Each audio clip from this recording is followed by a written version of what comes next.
What's up, everybody, and welcome back to Hold on to your Edges. I am Angel Lakita Moore, also known as That Chick Angel. I'm one of your hosts. Tell them who you are, Bree. I'm Brescia Webb, and I'm your other host. How you doing? I'm doing so good. I'm doing well. You know what? That's a lot. I'm doing okay. That's more of the truth. I'm doing okay. And what about yourself? I'm doing okay. We staying alive. I'm glad that everybody now has an eye-opening experience to what it's like to be in our life. Black. In our skin. I'm getting a lot of questions nowadays. Like, so is this really what you've been going through this whole time? Like, welcome to my skin. Now, if you're not watching this, you don't realize that we have someone who is so multi-hyphenate in the guest seat that like you got to play leap pad to jump from one hyphen to the next in all of the things that she does. Okay. So Brescia, please introduce our glorious, wonderful guest. Give it up for my multifaceted, multi-hyphenated, multi-talented friend, Nefertari Spencer.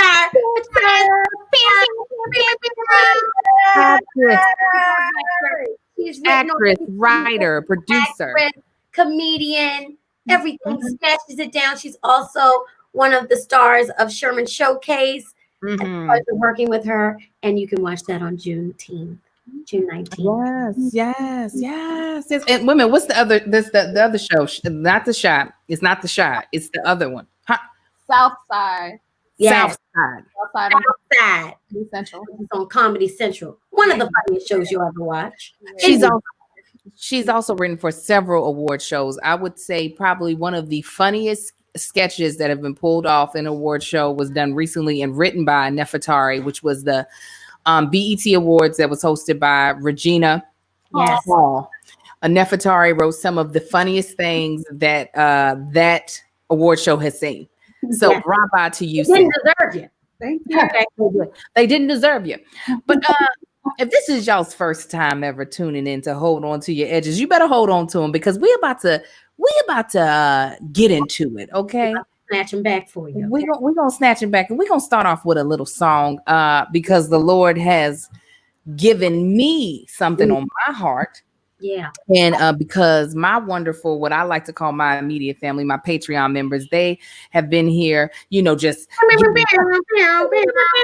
giving us some of the greatest ideas to allow us to give you all these platinum hits. Yes, episode after episode. I'm gonna start us off, and I'm gonna do a little cue from what Brescia was talking about. People understanding what it's like to be in our skin. All right.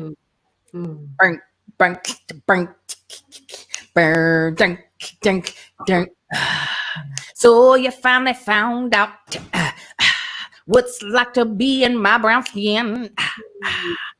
All you ever really wanted is have my big lips because yours are so thin. But you don't realize there's so much more when you have this black skin and the police come at the door. Because when you black, life can sometimes be whack. Boom, boom. Take it away, Brescia. Boom, boom. I'm black. And I like it like that. And she likes it like that. I'm black. Black. That. And she like it like that.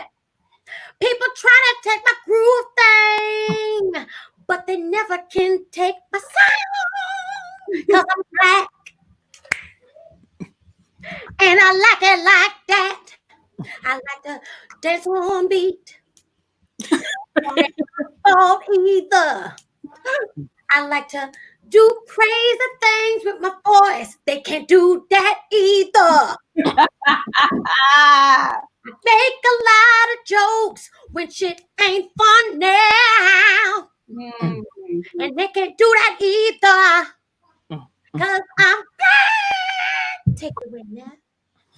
Well, these two ladies already explained to you that we are black queens. That's for you to understand. Yeah. We 2 queens and 3 queens.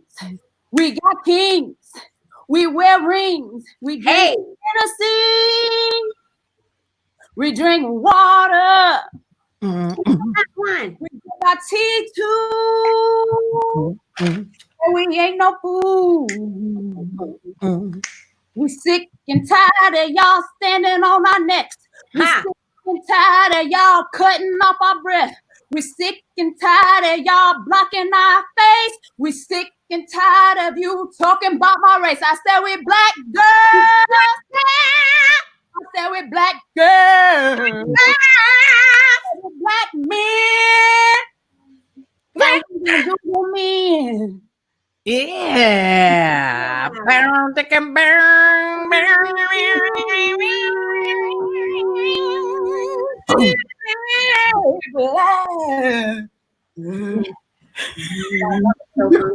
yes, yes, with the hold that ear. Oh yes, that was great. That was When great. break on home with the stepping on my necks and I know. that was I think real. we just came up with the theme song for this revolution that we're in. That's what I Because think. I'm black. And I like it like that. They like it like that. Yeah, yeah. I feel like that's what they needed. That's what the world needs right now. Mm. So yes, you guys. I'm glad we were able to bless you with that. But we're going to jump into some snatchable moments that have been happening this week. There's so many. I mean, heck, I feel like my edges have been blown to smithereens this week. I didn't even no edge control today because she tired, y'all. She tired. Tired. Obviously, something that snatched my edges, but in a good way, was that finally all 4 officers were arrested and the charges were upgraded to 2nd-degree murder. That snatched my edges. It feels like one small step towards justice. The only thing I will say that has me just a little bit apprehensive is that, you know, we want all of these charges to stick. Yeah. So sometimes if you go too heavy, there's more of a chance because of the parameters around what you're saying happen. You know, 1st degree is premeditated murder. 2nd degree isn't premeditated. So like I'm glad that they were going for 2nd-degree murder, but like I know I had to look that up. But I know like manslaughter could stick. Like, no doubt, you know what I'm saying? That could be proven without a shadow of doubt. But that means that the consequence would be, you know, pulled back. So anyways, that was a snatchable moment because, you know, there are people who have been who have been murdered a long time ago and still charges ain't been brought up on the people that took them out. So the fact that George Floyd hasn't even been gone for a month in their charges, I'm like, okay, America. Okay. America. Doing something finally. Did y'all see the video? My husband posted a video of like all the protests around the world. Have y'all seen that video? Like of all the protests? I haven't seen all of them, but I remember one time I was watching when I was looking at Instagram. I just started weeping when I saw the Netherlands, Denmark. Everywhere. Denmark. I was like, and for them to be marching with so much fervor and like so much power, and they were just like so about Black Lives Matter and trying to find out how they can make their injustices happen and, you know, not happen anymore and make things happen and be better. That just made me cry because I was like, wow, if you can understand it over there, come on, you know it's happening over there too. Yeah. But I get it. Crying. My eyeballs were welling up. I was like, y'all care about us in New Zealand? Y'all care about us in New Zealand? Oh, I know about that girl in New Zealand is the girl that be choreographing for J-Lo. I learned to dance because I like her. I'm gonna say this one last thing, and I'm gonna let y'all talk about your Snatchable Edges moment. And there was also one that really almost snatched the tears out of my eyes. And Brescia knows I'm not a crier. You know what I'm saying? I don't cry much. I just be like, "Yep, it is what it is. That's where we're gonna be." There was one of the people protesting with us in Africa, and this older woman had a sign that said, "Africa, rise up for your children." I was like,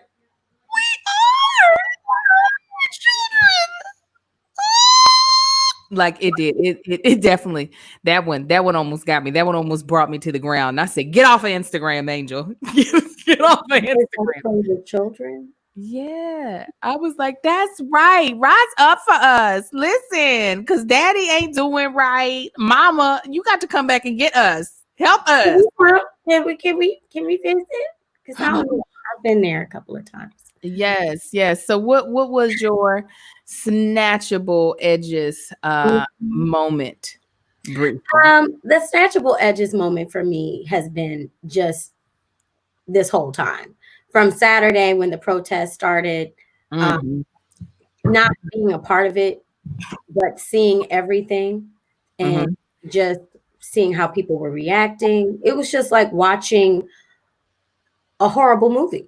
You know, a movie that needed to happen. It was a part of the movie that needed to happen. What chapter of Revelations is this? Come on. I was like, okay, we got the pandemic. And just as soon as we were getting through the pandemic, then it was just like boom, boom, boom, boom. You know, so that's really what snatched my edges. And to see, you know, Mr. 45, whatever his name is in there. I know what it is, but you know, just what he was tweeting, and for people now to see what we have been yelling and what we've been pleading for so long, Right. The other people. I won't say just white people, because there's some Black people that believe the same thing. Yeah, come on. You know, but for people to start opening up their minds a little bit to see how it is on the other side, and to see so much injustice and say, wow, we really do need to do something. Is this really how you feel? And I'm like, yeah, welcome. People all day, you know, and getting those phone calls of white people just saying, I love you. And I was like, okay, now I love you too. Now go talk to your grandpappy and your aunties. Don't like that same shit. So. How many white folk called you? Because I had, and I want you to answer that question too, Nefertari, because I've had a lot of my white friends have texted me just to like be like, I love you, I care about you, thinking about you. How many of yours have done that, Brescia, in Nefertari? I've had about 12. I've had about 12 text messages, 12, you know, DMs. And I tell them all the same thing. I love you too, because this isn't about you and me. This is about how we move forward. I believe I know how you feel about the injustices and everything going on. But what you can do with the information that I can lead you to, or that you're doing on your own, is tell your family members. Tell people you're around in your circles, when they make little jokes or when they say things that make you feel uncomfortable, start having those uncomfortable conversations. So there won't be there won't be any kind of uproar about who's going to be the president or not. We know. Right. You know, we're trying to make a change. Come on now. What about you, Nefertari? I've had, I think, 2 actually call. I've had text messages. And I've had those text messages also where it's like, what should I do? And, you know, and it's kind of like, I can't really teach in this moment, but I did take it as a teachable moment. I used it as a teachable moment. Like, hey, let me get back to you. And then once I saw that article in the LA Times, and then there was like all these different all these different funds they can donate money to. For the you know, helping to support these families with these attorney fees, because it's going to be very expensive. Things like that. So I would send links and do stuff like that. Of course, you have the social media aspect of it. But I have to say that some people who have been silent, it Doesn't sit well with you. doesn't sit well. It doesn't. Do you mean both like across all races, or are you referring to your friends who are non-black that have been quiet? Friends who are non-black that have been silent. Are they vocal about other things? Like have they in the past, like when dogs are bought from breeders instead of adopted at, are they like, you should adopt from shelters? Are they like, do they get passionate about other things? I think you have those in general. Like I should be at this restaurant and so should Sparky. Those types of things. But all lives matter. People I grew up with who were talking about that aspect of it, and we were the first Black family on the street where I grew up. Mm-hmm. So I dealt with a lot of that stuff in the suburbs, in the outside of Chicago, in the suburbs. And there are some families there who were notoriously racist. And there's one in particular who was actually this woman who was my coach. And so I normally don't engage on social media. I'll say what I have to say, and I'll heart stuff, but I don't really engage. And I couldn't stay silent. Mm-hmm. Actually, I'm like, you know me. So for you to not understand that what we're saying is not, we're saying, hey, everybody matters. Everybody matters. But right now we're trying to say to you, look at what's happening to us, and why we're saying, hey, our Black lives matter too. We're not saying you guys don't matter, but we're just like, our Black lives matter too, because we have been talking about this forever. So that was one of my Snatchable edges moments where I really had to like come outside and like really drive the message home. I think it got across though. Good. Great. But these are the times where who's going to stay with you and who's not invited. Yeah. And that speaks more volumes than none. Yeah. Another real quick question before we jump on to other stuff, which is still actually this. What is your position? That's what I should say. I've seen a lot of posts about like, we all play different positions in the revolution. Like we're not all going to be the ones, organizing a whole protest, getting everybody to show up, and then donating, a nice portion of our income, and then being the ones to run for office to make a change. Like we all have our positions to play. But what do you feel like is the position that you can play best? And then also, what is your position to your white or non-Black friends? Like, for instance, I know I don't have the bandwidth to be an educator. I can be a source to find resources, but I cannot be the one to educate. I cannot spoon feed you. I have a baby that I have children that I have to teach. So I cannot teach a grown adult something that they can research, right? So that is something that I already knew for myself, so that I would not pour into people when I know they couldn't pour back into me, right? Because I'm not trying to be exhausted. And then the same thing for like the protests and like the whole revolution. I know I don't feel comfortable being out in the COVID streets, not when I have kids that I have to take care of, and not when my mother's coming back during a pandemic protesting. But I was like, but I do have a couple extra coins, and I do know how to write a good letter, and I do know how to have a conversation on the phone with politicians and be okay with me not knowing everything, but still holding the conversation and being like, but you're gonna explain this to me. So what's really good?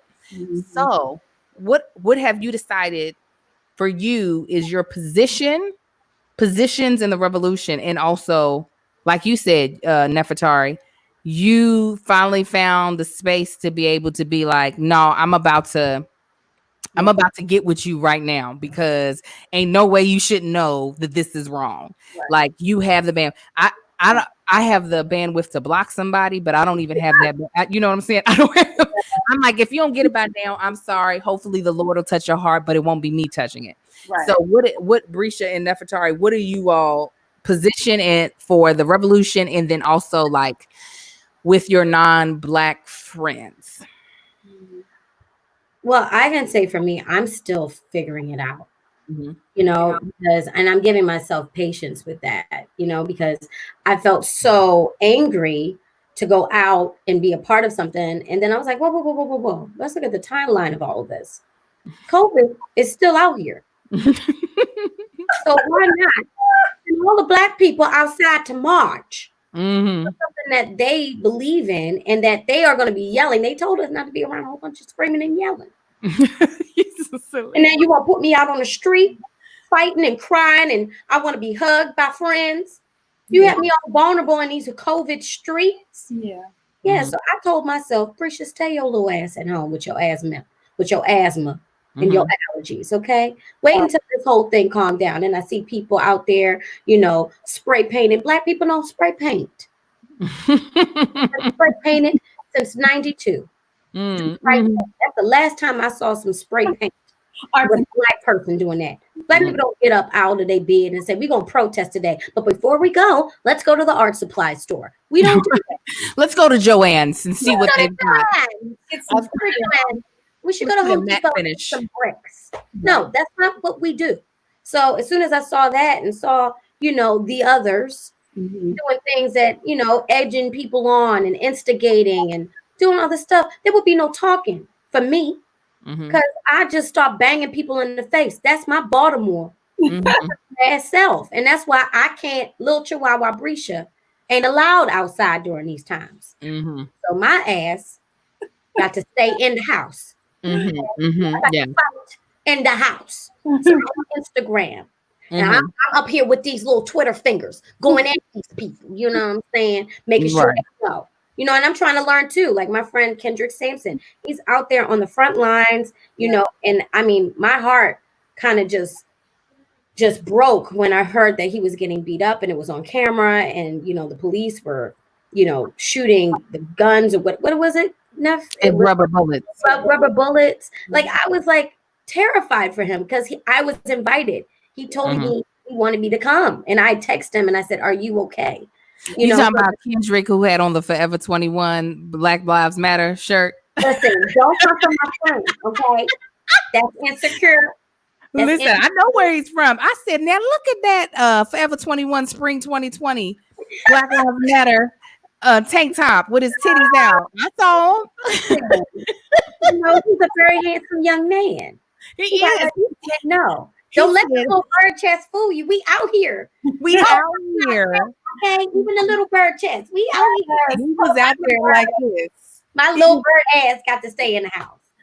Yeah, Black Lives Matter. Black Lives Matter, boo. Like, no.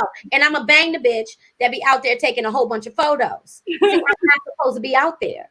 I'm not supposed to be out there. Whopping bitches that be up there trying to take Instagram photos. Like, I'm going to get my next Black boyfriend like this. Yeah. No. He's not doing it. On my watch. So, I know my high-tempered ass can't do that. So I'm donating and, being on Twitter and trying to figure out how I can continue the conversation and move forward for people to feel comfortable to be uncomfortable. Sharing, articles with people. So, people that really want to know. Of course, I'm not at a place to be on the phone and be like, listen, if you didn't know that we was having all these issues back in the day, and now we still having them same issues, you think we still we not even over Trayvon. We're not over Rodney. No. We're not over none of this shit. So that's where I go. So I'm not allowed to be on the phone either. So. You're not allowed to be. You said, let me just be on Twitter where I can check what I wrote first before I put it up. First, just block people the right way. Right. Not catch a case. Okay.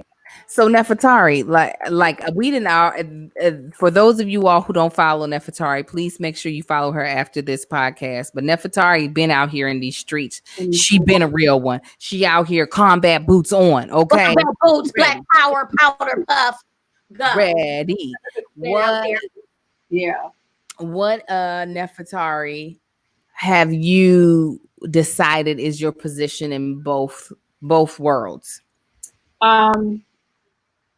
I feel like I fluctuate. I am out here in these streets. I was there on Saturday. at the Grove, started at Pan Pacific Park, and then went out to Fairfax with Kendrick when all of that went down. Like I got the footage of that. It's a peaceful protest. It's a like, you know, F the police, defund the police, and say their names and all that stuff. And it's like one of those things where you feel there's a range of emotions that you feel from that. You feel rage, you feel sadness, then you feel hopeful. Like look at all of these people, everybody's there, young, old, black, white, Hispanic, Asian, Pan Pacific, whatever. Everybody was out there representing. But the tensions you didn't feel like this until we actually like once the police came in and barricaded everybody. And we're standing there. There was no curfew. There was nothing going on at this particular point in time. By this time, it's like 4:00. They pulled out those rifle things and they just like they were just shooting these rubber bullets at us. And they look like hockey pucks. The ones that they're using here in LA, they look like hockey pucks. They're black rubber, like a hockey puck. Shooting at. We're standing here like, hey, say his name, George Floyd.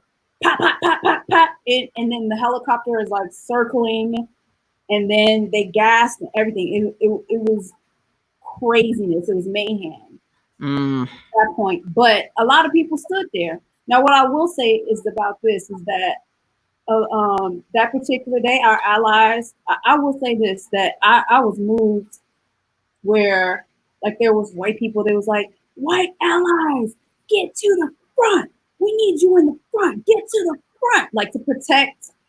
It was like, they was like, we're going to protect these black lives that matter. It's like, I'm getting, so it's like, they got to the front. And they was like, yo, like, say his name, George Floyd. When I tell you, the police officer was like, it was unreal. It was unreal. And that's where, and Kendrick was right there in the front. He was in the front with them too. It was unreal. They were fighting the white folk, the white allies. They were punching them in the face. Yes. Wow. These cops like, lost their damn mind. They're like, we don't care. I'm like, if they beating up Karen. Yeah. And because you know what, that's the problem with the current way the police is set up. The police is set up for it to be an us versus them situation. And where it's not like, it doesn't feel like they are people that come out of our community to be like, I want to protect the community. It's like, I have joined a brotherhood, and if you come against this brotherhood, it is an us versus you type of situation. And that's the reason why I'm a person that fully believes in defunding the police, because I don't feel like the current structure is set up to honestly help anyone, but it's definitely set up for our detriment, 100%. Yeah. But Nefertari, was that your first protest? Yeah. No. I've been out there for a women's march. I've gone out. I think it was DACA. There was with the DACA. Oh, I remember that. That's it. Was that the documented immigrants? Yeah. I'm trying to think what else I've done, but no, that's not my first one. So when I was going to this one, I was like, okay, let me get a snack. I had a book in my bag. I had my phone charger. Like I had my cap, some sunscreen, like water. I was ready because I knew like the element. You just kind of be ready to move. I had my mask, my Purell. And the feeling, honestly, I mean, there's riffraff everywhere, trying to blend in and pretend like they're down for. People are out for self to some degree, so you have that element, but you can see what that element is. But for the most part, everybody is mad peaceful until then it's like being attacked. So if you notice that lately, once they told the police stop firing at the people, that it has calmed down a lot, because that was kind of like the igniting thing. So it's kind of, you gotta fight back because you like fighting. Yeah, if you put people in a fight or flight mode, right, You can't expect everyone to do flight. Some people's their instinct is fight. It's not I'm going to run away. It's like, well, then come on then. All right, we're gonna do this. We're gonna do this. So, and I think that was done purposefully to turn these peaceful protests into something that they never were intended to be, but were willing to become if pushed to that place. Yeah, pushed to that level. The energy and the levels of anger that we're feeling. We're so emotional, you know. Then on top of it, when you get arrested, you become a felon, and felons can't vote. Right. So that's also what they want. That's a part of the agenda as well. The only other thing that I really do is if when it comes to social media or things like that, when people send, you know how you'll get text messages like, "Did you see this?" or "Check this out." If it's false, don't you do anything. You know, I'm like, this is not true. Take this down. This is not. This is even there's one thing there was about there's this photo going around. Well, I don't even want to debunk that, but anyway, there's some things that have been going around, and I'm like, no, this is not true. I'm like, you really don't want to be putting stuff out there that makes you look foolish. You know, you really want to be about the right. I mean, you really want to be about the right message and saying the right things. You know, like sometimes you can say something. You might say something crazy just out of anger, but it's just a frustration. You know what I'm saying? But you really don't want to be putting out propaganda or anything for that matter that's actually beneficial for the other side. So I'm very adamant when that type of stuff comes to me. I'm like, yo, that ain't right. Take it down. Here's the facts. Right. Two stances. I saw one that I could tell was Photoshop. It was a dad with a child on his shoulders and the police pointing their guns. Oh, that's fake. When I look at it, I can see the image transposed. Okay. Like when I look at the sun is not shining in the same place on the father and the child that it is on the police. So for me, I'm like, y'all done just cut out this goddamn on daddy and daughter and put them in front of the police to incite more anger than we got enough anger. We don't need any extra anger. We don't need any fairy tales. We have enough anger. We have enough passion. Let's not incite. Yeah.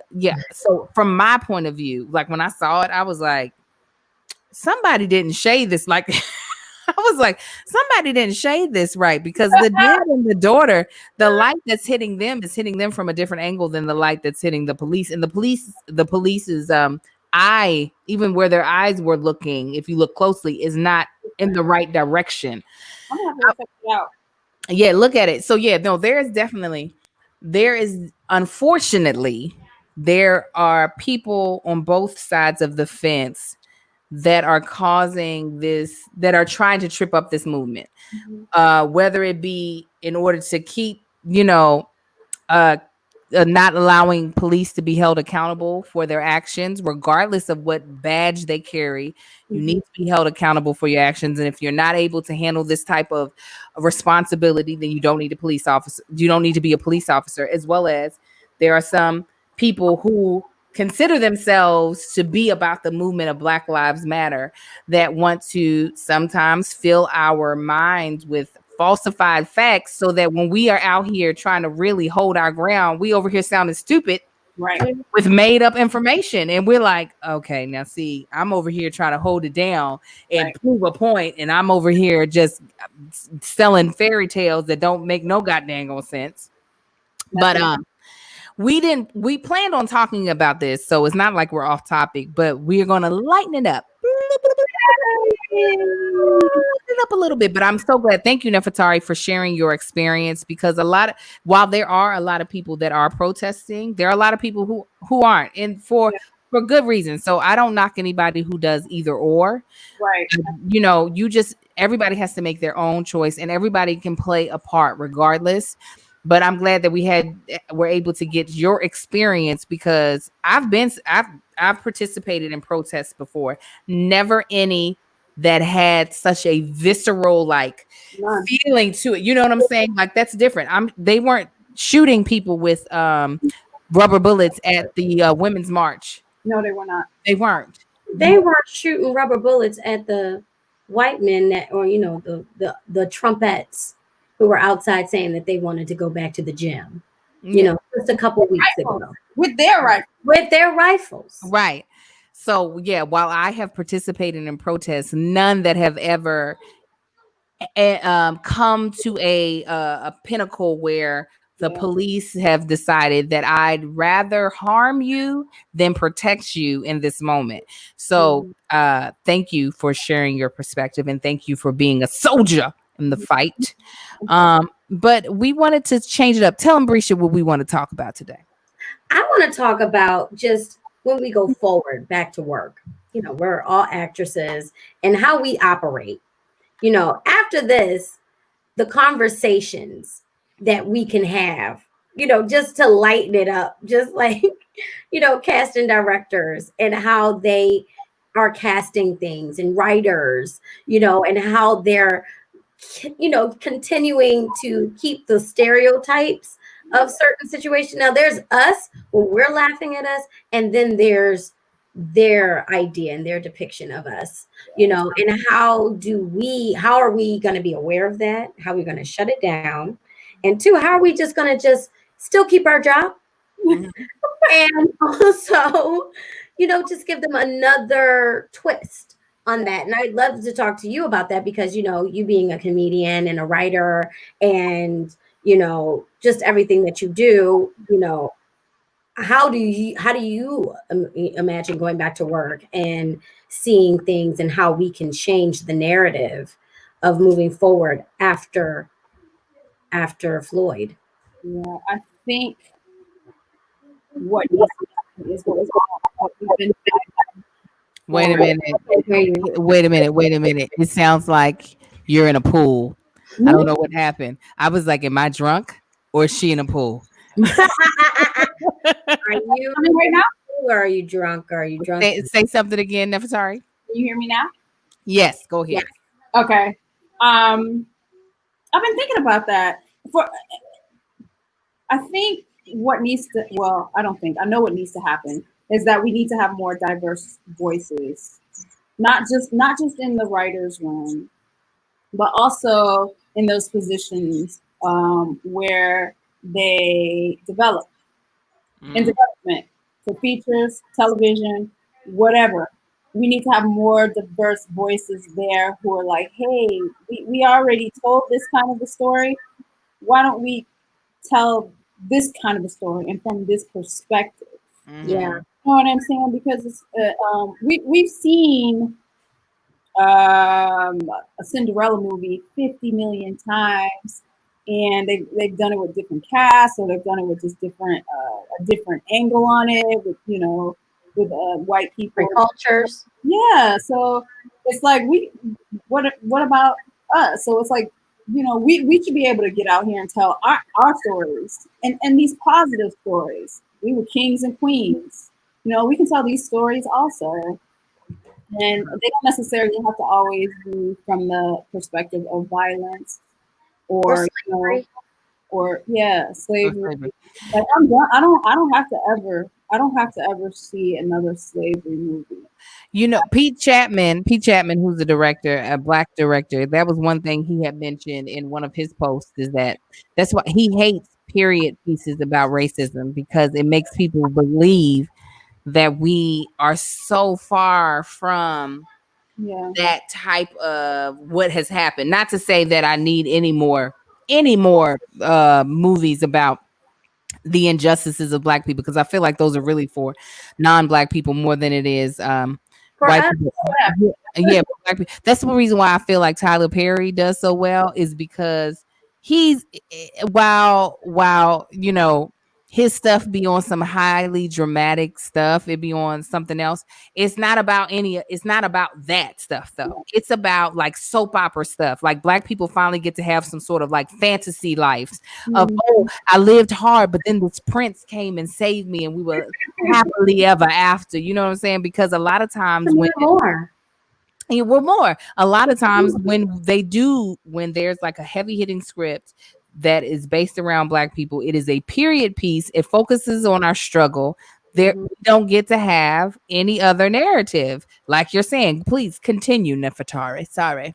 Well, I think, definitely I think we just need more people in positions of development, and also in positions of above the line is what we call it in our industry. Above the line, meaning like more than people who can make decisions. If we have more people that look like us in the positions to make decisions, I think that'll absolutely help. And Absolutely. I think it absolutely help. And I think those people in those positions should not be afraid to speak up, unapologetically about the type of material that they would like to see made, or the scripts that they're reading that they really like. Because I think sometimes people who are in those positions kind of, I don't want to say everybody falls in line, in order to, to keep their jobs. I mean, because we're all doing, we all have been in positions where, we kind of just have to, dig deep and, be quiet and get it done. But I think that now that they're ready to listen, that we really need to capitalize on this and really, say, this is what we want. And this is what we would like to see made. And this is what we need. Because while they're listening, then maybe they'll embrace it. Yeah, I feel like what I'm hoping for is that there'll be a resurgence of Black movies that are our actual life, our stories, and yes, the way our lives are, it isn't all the Cosby Show. It isn't perfect.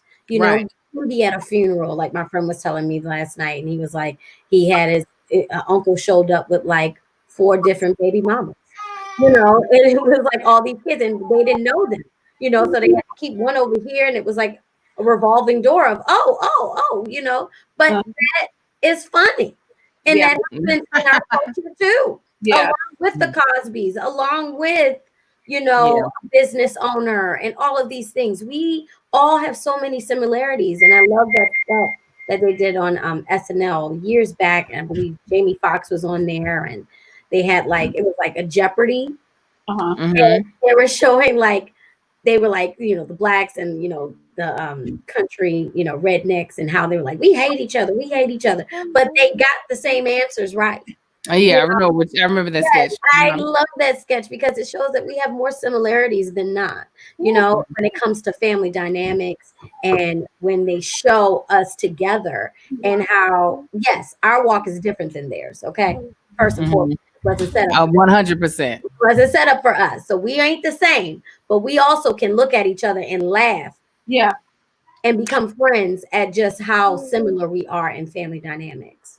Well, I feel like that's one reason why somebody like Issa Rae ended up becoming what she has been able to become. I remember watching Awkward Black Girl when it was still on the internet, and seeing a story that I knew existed but had never been told, because we're so pigeonholed as Black women of what we are able to do, what our response to experiences are. So to see the awkward Black girl represented, which I have been the awkward black girl. I've had friends who are the awkward Black girl, but that's not in the world that we operate in, as far as in entertainment, something that is ever highlighted. They usually give that to the redheaded white lady, you know what I'm saying? But seeing Issa, choosing to tell her own story, even the latest episode of Insecure, where she falls at the beginning of the episode and she lays on the floor for an abnormally long time. It was just so a different position than what people are willing to see Black women in. It was Jennifer Roberts, Julia Robertsy, yes, romantic comedy that you will fall in love with Julia Roberts or Cameron Diaz, you would see those women do things like that, and you'd be like, oh my God, that's so funny. That happens to me too.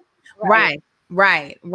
And just being able to be allowed to tell the multifacets of our story, because I think a lot of people think that we are so defined by our struggle that if we're not these sassy Black women that stand up for everything, or if we, you know what I'm saying, or if we not that Black man that's just like, they laid me off, ma, I gotta find another job, that there is no other stories left to be told. But that is because of the lack of diversity in the room, and also not feeling like that you can speak up in the room when you don't have real allies in the room. That's just like, sorry, my baby's all out.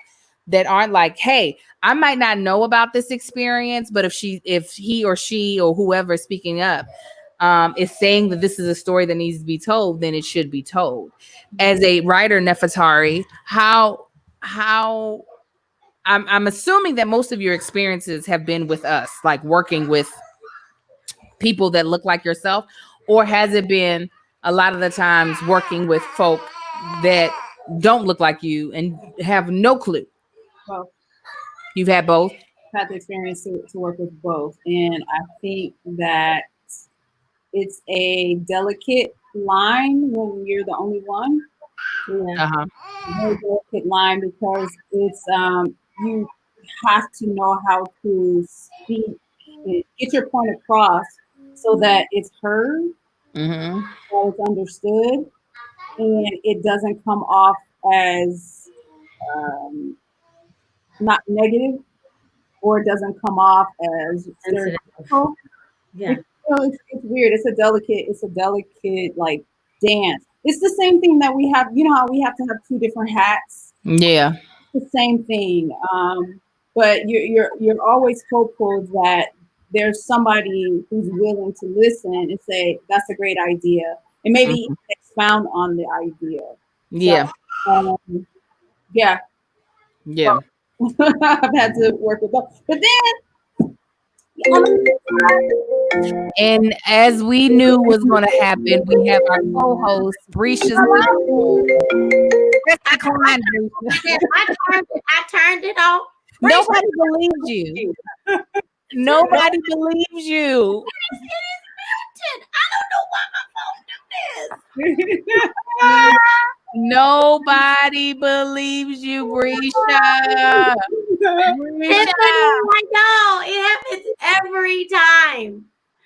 The show is now official, is what Auntie Kelly said, because if it's not official until Brisha phone rings, okay? And I really tried. I turned off my notifications. Nobody believes anything you're saying, Brisha. I am Issa. I am too. I too am awkward. Shit always happens to me. But I'm sorry, Nefertari, you were in the middle of talking before Brisha got her phone call from whomever that might have been. That's it. I mean, it's like in the rooms with us. It's like it's a different. I don't want to say fight because I don't want it to sound negative, but it's a different thing, you know. Yeah. It's like we may just have conflicting ideas on what we think or where we think the story should go. So yeah, I think that's probably wow. Nefertari is a professional writer. Okay, let's just put professional. Okay, let's just get that clear. So I'm sure in your experiences as a writer, there's a part of you that, as a Black woman, is having to consider a lot more things that, like, as far as in how you have to finesse stuff, the way you have to approach stuff that other people don't. Meaning, you know what I'm saying? Meaning, like, the fact that you even have to kind of like you said before, like making sure it doesn't seem too angry to anything like that, that a lot of people don't have to. They just are able to pitch their idea or refute somebody else's idea and not have to think about those things of how they're being received, if that makes sense. Yeah. So I can't even, as someone who is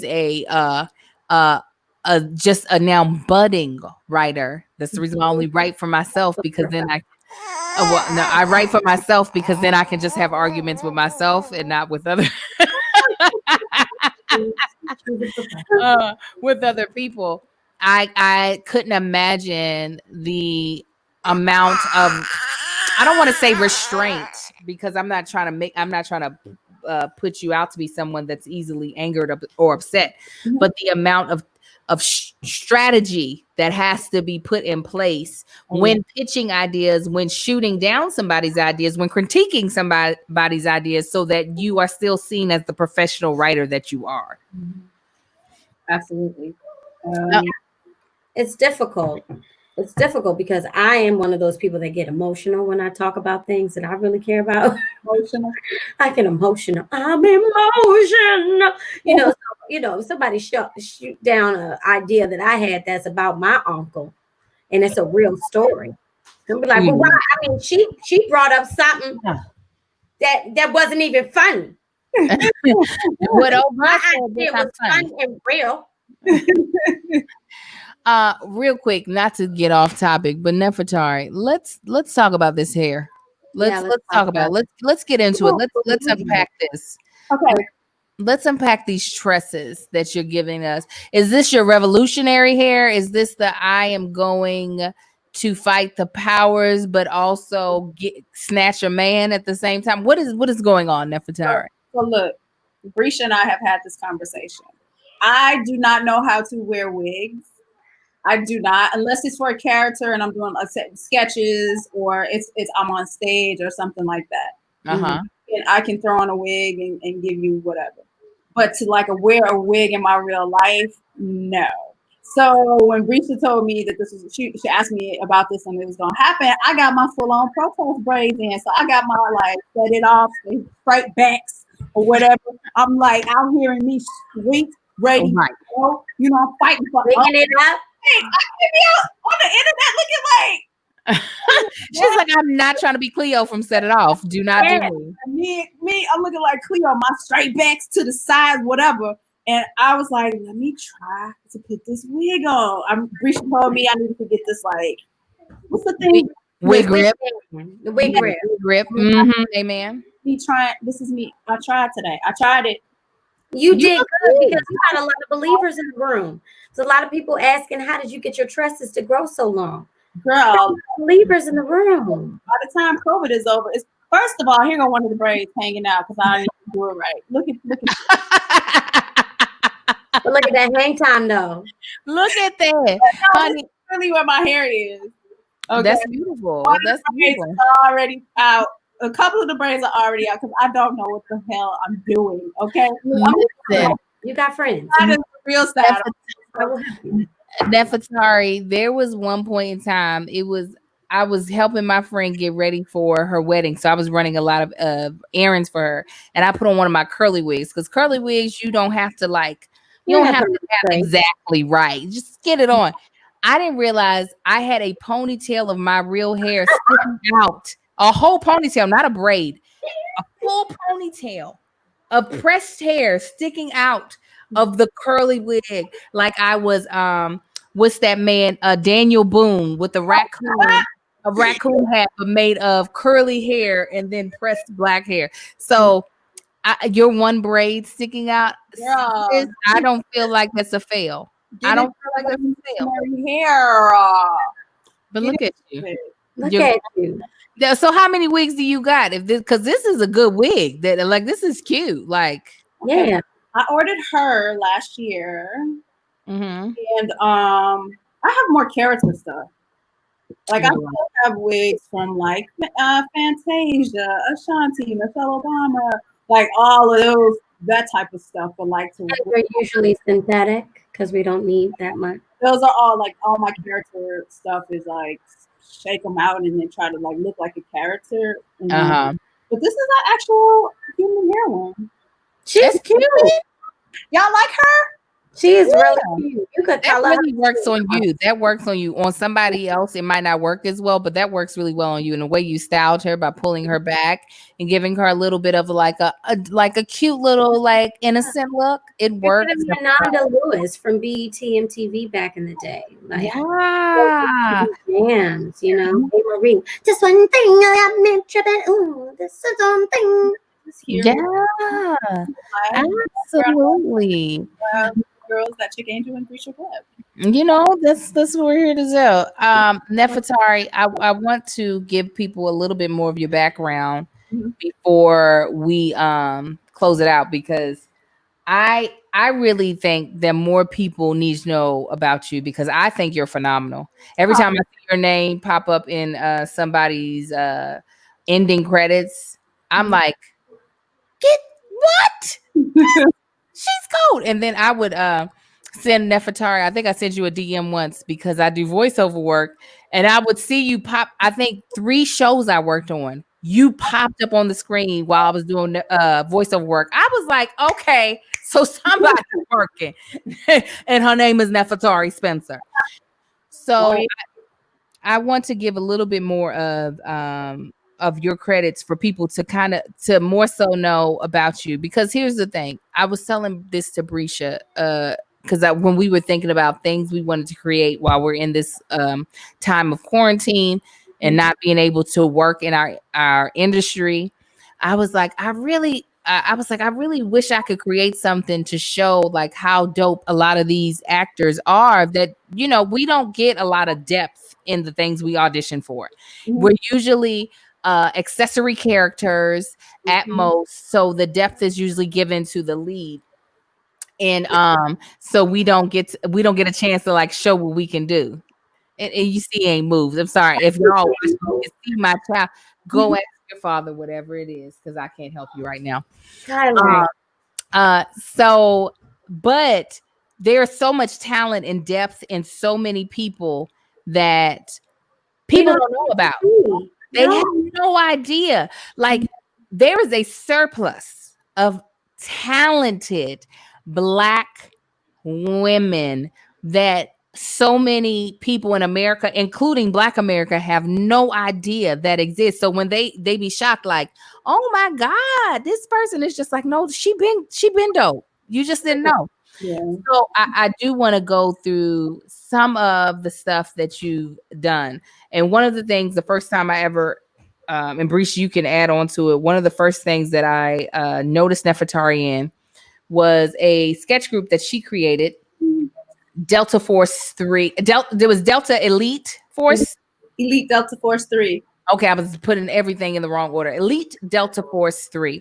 This was a sketch group that was, I didn't know at the time was doing live sketches. I only knew you all from y'all's film sketches. This is back in the like single 2000s, right? Like, so yes, 2009. The reason why I knew about them is because me, Brescia, and our girlfriend Denora were writing sketches. We were doing the Car Jacksons at the time and stuff. And you all were some of the only other Black women I saw doing sketches. Creating content. They did the Real Housewives of the Civil Rights. And when I tell you, that thing blessed my soul. And when I saw Essence do a write-up on you all, I was like, hell yes. I was like, absolutely. So not only is Nefertari multi-hyphenated in the fact that she's an actor and a writer and a comedian, she's also a pioneer, because please believe, there weren't many of us doing it. There weren't many of us out here trying to create stuff when nobody was creating anything for us. So definitely during this quarantine time, when you're like, I need something to watch, please start searching for the sketches that Elite Delta Force 3 was creating, because truly this is before anybody was thinking of, there was very few people that were like, you know what? There's this thing called YouTube. We can put up stuff on here and create it and try to edit it together and see what happens. Yes. So that was the first place that I had recognized Nefertari from. But then Nefertari has guest starred on every goddamn show that exists. Okay. She did. What was the I was about to call it Law and Order. It was one of the true crimes. Oh, the Menendez murders. The Menendez murders. What was the full title though? It's like true crime. Is it American crimes? It was Law and Order, the Menendez murders. Law and Order, the Menendez murders. I was like, Nefertari, I saw you. She was also on BET, The Quad. Yeah. And there was one other thing. I'm telling you, I was like, Nefertari, when you auditioning, because I'm not getting these auditions that you go. Listen. And then also, like Brescia said, Sherman Showcase, which I want to say is one of the funniest musical sketch shows that have ever hit the world.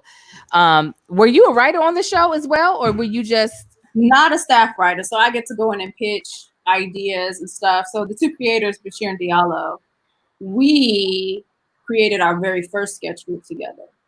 As Cleo's apartment.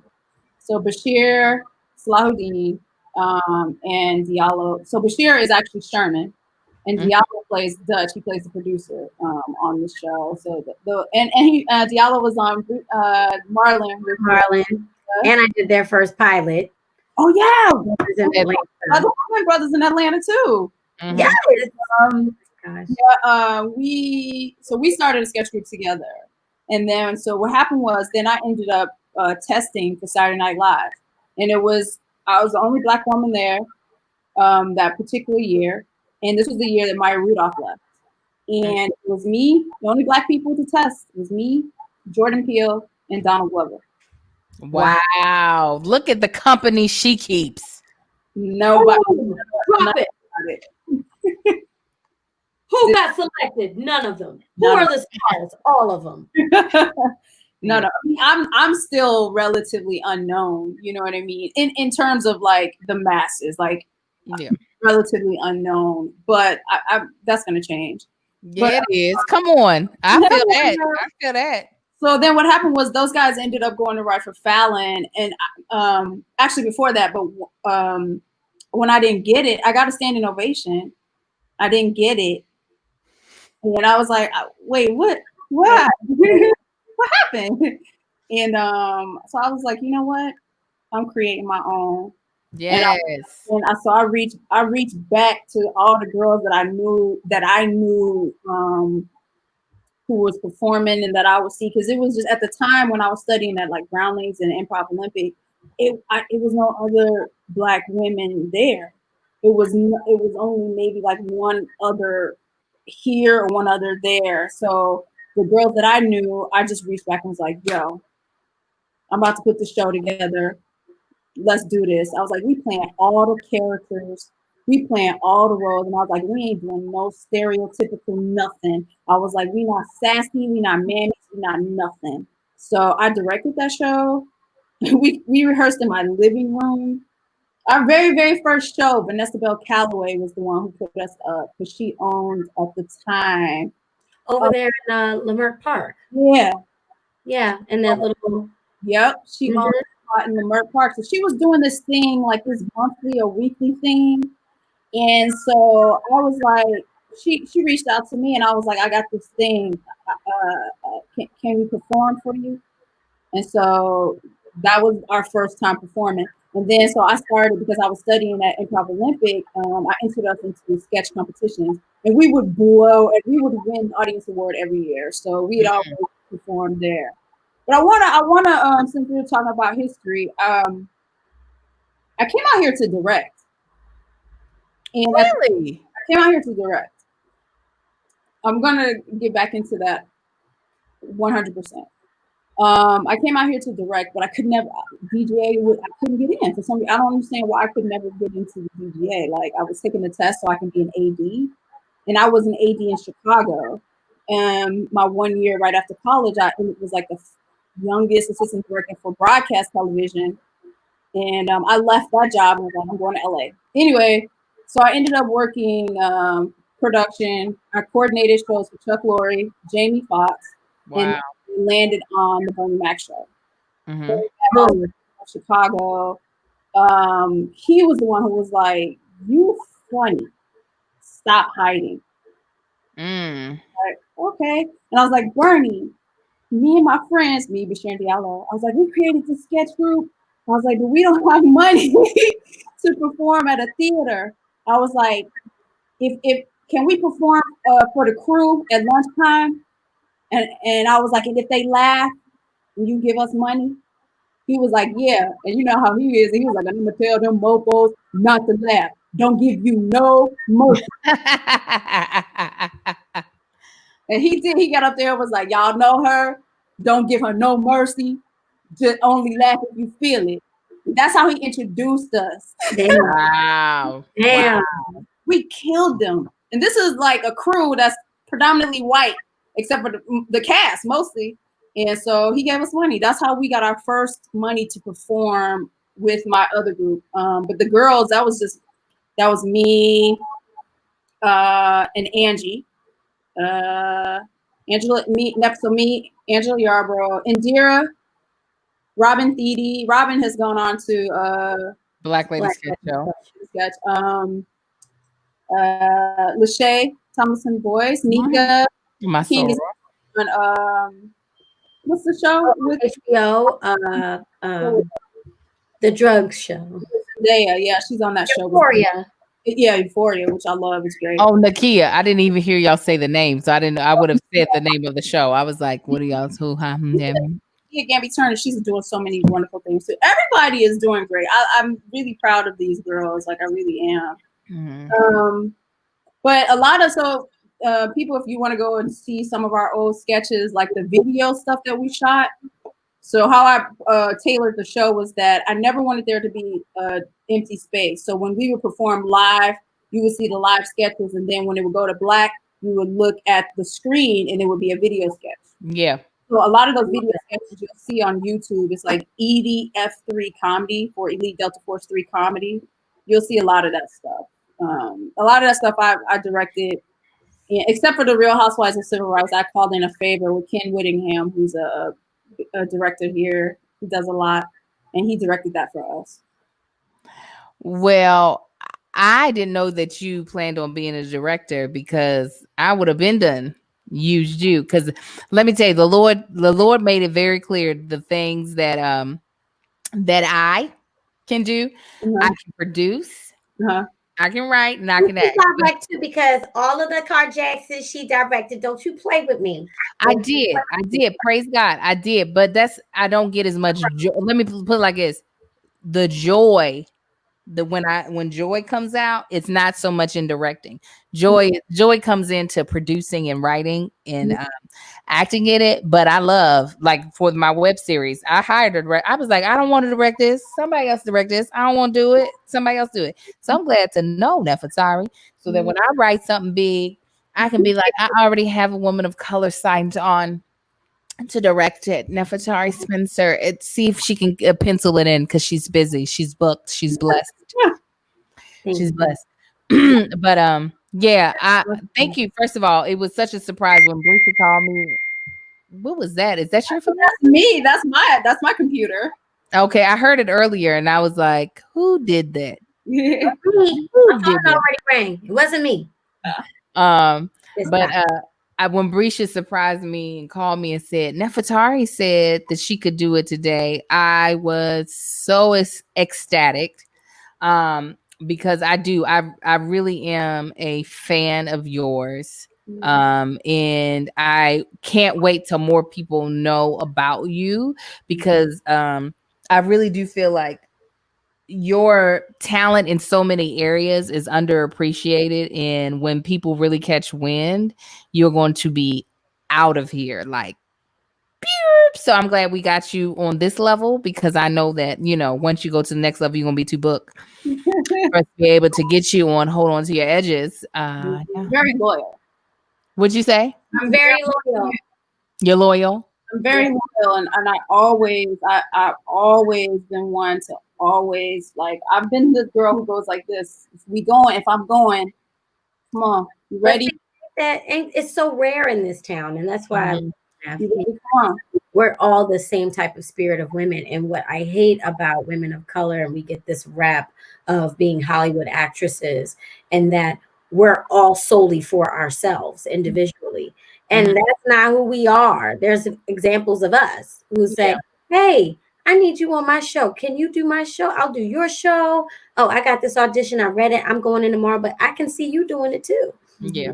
Come on and take this. And that's the way it should be, because there's room at the table for all of us. Right. And so, as much as we start putting that forth, I hope that the higher powers that be, and just how Bernie Mac saw your talent at the beginning and took a chance, and you got a standing ovation, that people and that are at that level can also see people that are just as talented in directing and say, I want to give this person a shot, because they give their friends a shot all the damn time. But we're just so excited and so happy to be invited to the table. Yeah. So we stop and we go, this is as much as I can do. But what I hope can happen now is, like, you can be like a mentee to one of these directors that are directing lots of things, and that you can sit across from them and they say, I want to give her a shot.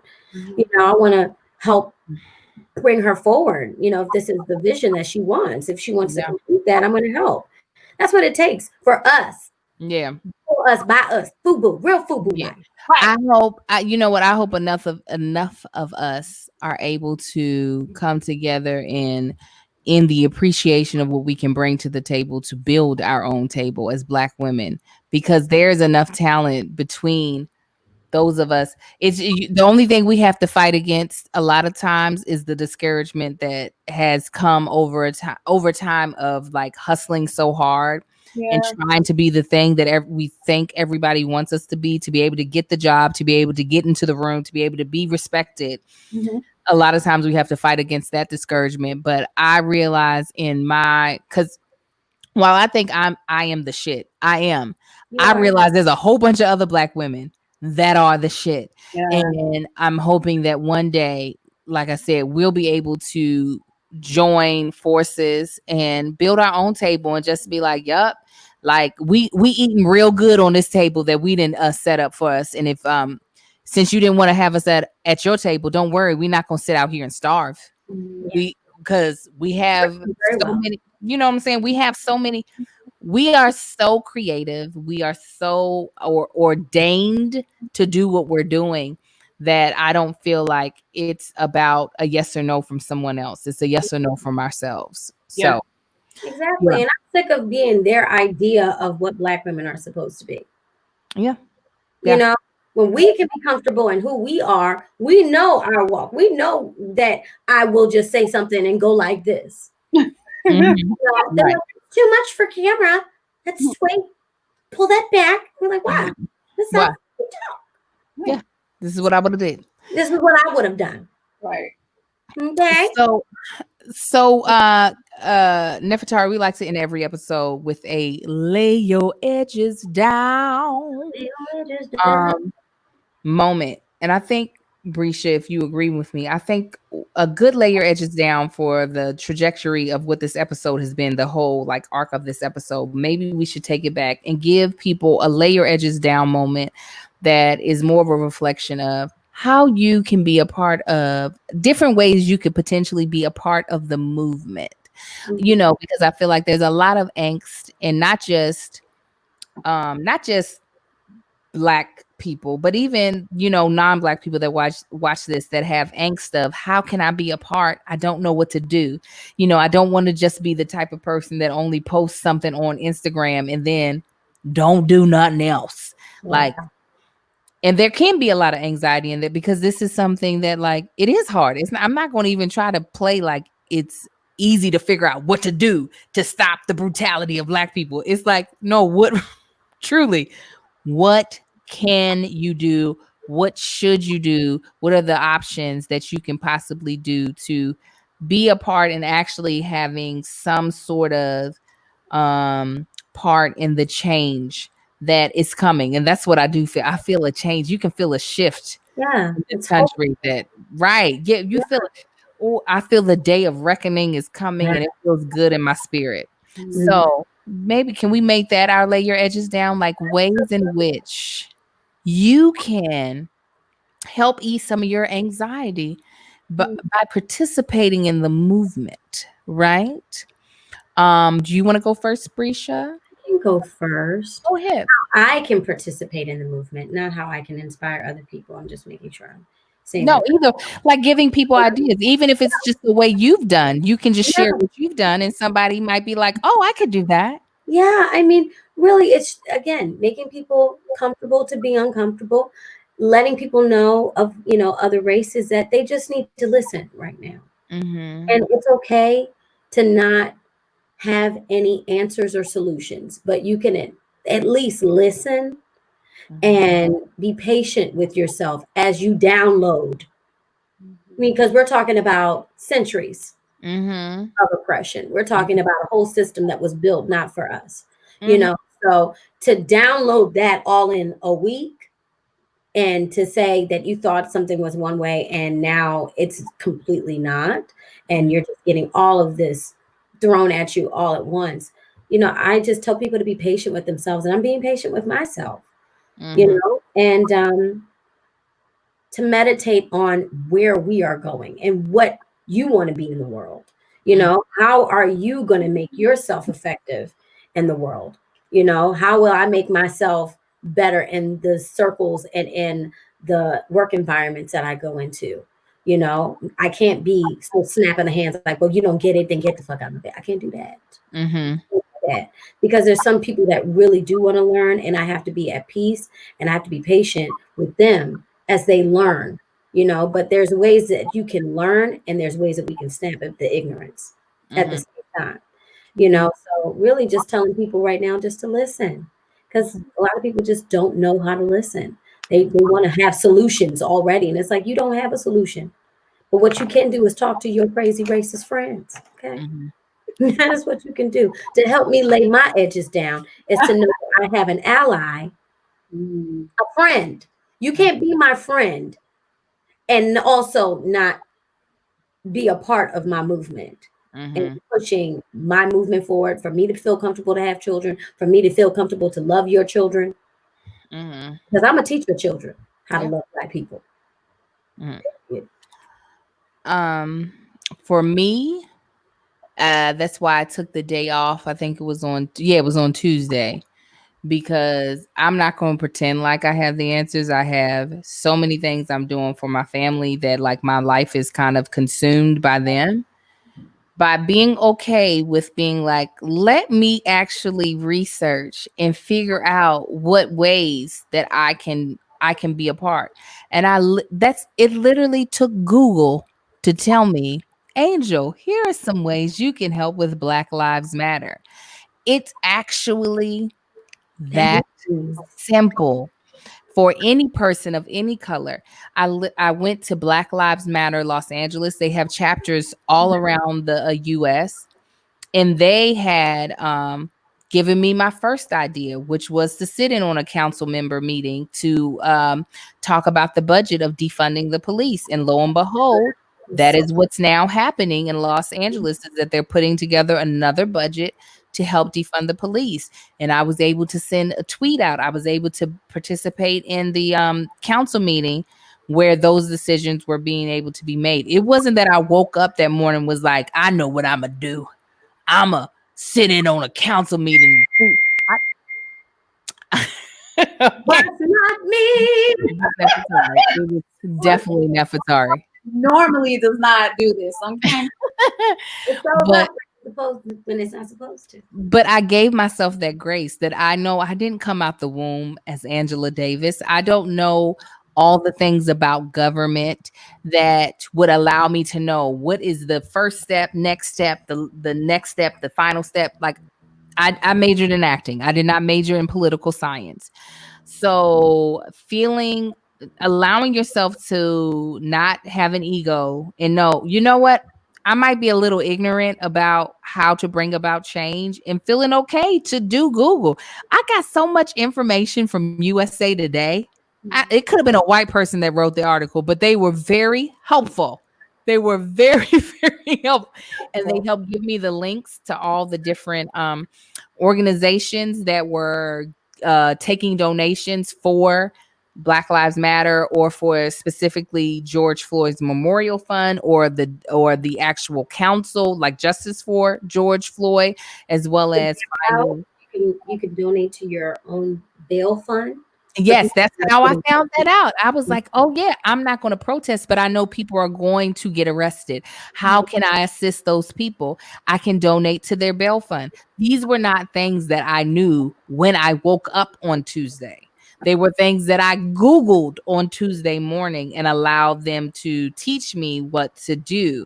So if you are looking for ways, while I did post those on my own Instagram so people following me could see that, because I don't want to be like, I understand I'm not trying to be no showboat and be like, this is what I did. But I also know that me holding the information to myself is not useful. You know what I'm saying? It's not as useful as if I'm like, these are the things that I found out. You too can do these things. So lay your edges down by being okay with letting go of any ego that you feel like you have to have as a Black person to feel like you're so tapped into the movement that you know all the things. I don't know all the things, but I don't mind researching them. So Google is your friend. That's good. Nefertari, you gonna lay these people's edges down anyway? What you gonna tell them? So my first thing is I'm gonna give me a little toothbrush. That's what I'm gonna do. Brush out first so I can start with these edges. I think every day what I'm learning to do is to just be okay with me. A lot of times I feel like we feel like there's a pressure for us to do it all and to make these decisions and to be this and to do that and to be this and to do that. And I think it's okay for us to just take it one day at a time. Movement for me, what it's been is like I get up and I decide. First of all, I don't watch the news immediately. I just chill and I try to be a person because it's a lot. I'm not going to pretend that this has mentally not been heavy. It's been very heavy. And so I've been really trying to focus on my mental wellness because I know that for me, what I want to do is create a platform and I want to have a table that we talked about where I get to pull everybody to come and be at the table. So for me, I'm really working on my mental through all of this because I need to be okay because I know that down the line I want to be in a position to bring people forward to help the movement continue by telling our stories and telling the stories that we want to hear and telling the stories that we want to see. That's the movement. And also I'm going to be out there in the streets to continue to march for us so that we can make this happen. Just listen, you just make sure you spray down that unit with disinfectant when you come back in. This is me. I went about like the medical grade alcohol. Like, Amen. I put my whole self down with the alcohol. I got all the puree on deck everywhere. That's right. That's right. Tomorrow I'm saying I'm going to go and do a protest. And we told, I said we were going to go do the peaceful protest together. And I'm already making a concoction that I can spray as I walk. This is walk into the mist. Yeah. Right. Well, yes. All I'm breathing in is the stuff that I made. Yeah. Worst scenario, my cousin's a doctor, was like, if you got some vodka, that's a disinfectant. Hey.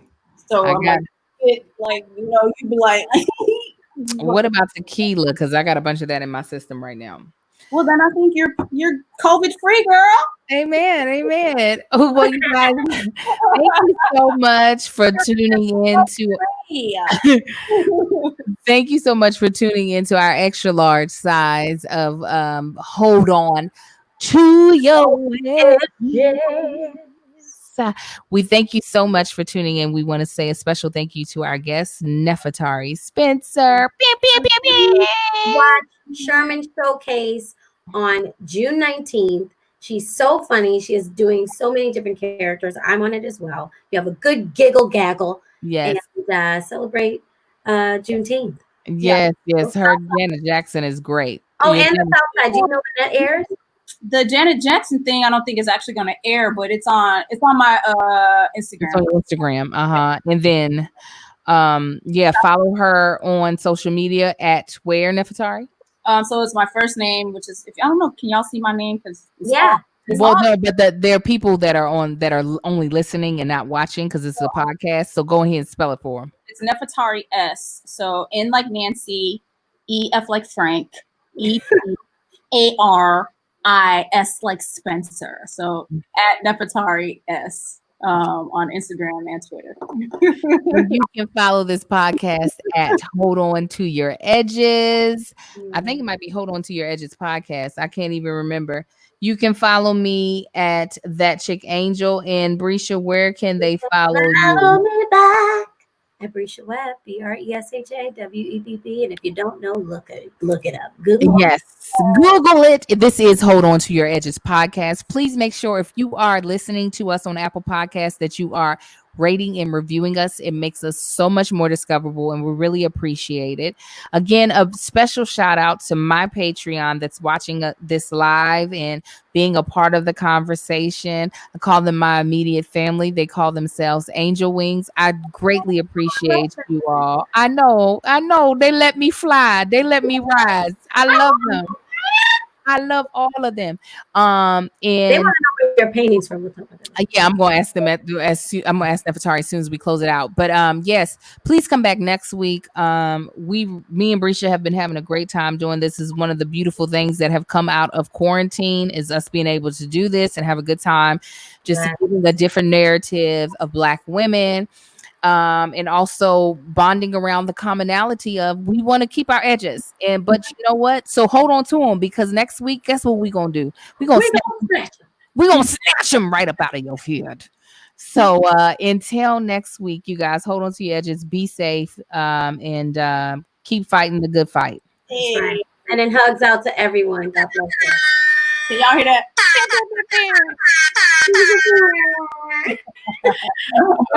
Good night, guys. Bye.